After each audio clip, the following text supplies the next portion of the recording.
Hi, I'm Braylon McEwen, and today we're going to talk about wall hydrants. You may know them as a wall hydrant, lawn faucet, non-free wall hydrant, non-free lawn faucet, frost-proof, non-free silicoque, or even frost-free wall hydrants. Don't let that confuse you though, they are the same thing, and we'll be referring to them as wall hydrants in this video. In this video, we are going to look at what a wall hydrant is, how they work, and the importance of preventing backflow. Let's dive in, shall we? So what is a wall hydrant? A wall hydrant is a valve that provides the convenience of water outside your house while requiring little winterizing. Ideally used where freezing is possible, wall hydrants prevent against damage. The shutoff occurs inside the house where there is no chance of freezing. They provide backflow protection in commercial and residential applications.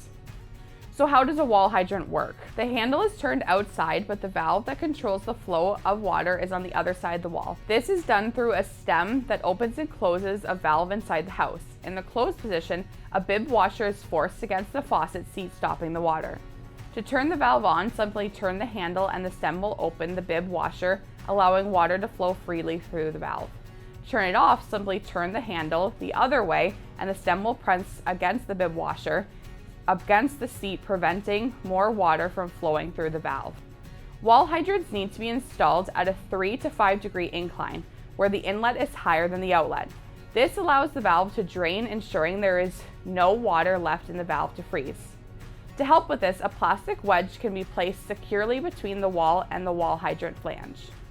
So how is backflow prevented? When there is unequal pressures within the water system, a vacuum can be created where water flows backwards back into the house. This is called backflow or back siphoning. If the water that the end of the hose is submerged is toxic or contaminated, that water would flow back into the system. But good news, this can be easily prevented. If you already have a hose installed, make sure the end of the hose is not submerged in the liquid. Having an air gap between the hose and water will always prevent back siphoning. Wall hydrants can take this one step farther by including a check valve and vacuum breaker. The check valve is at the end of the stem and closes when water tries to flow back to the system.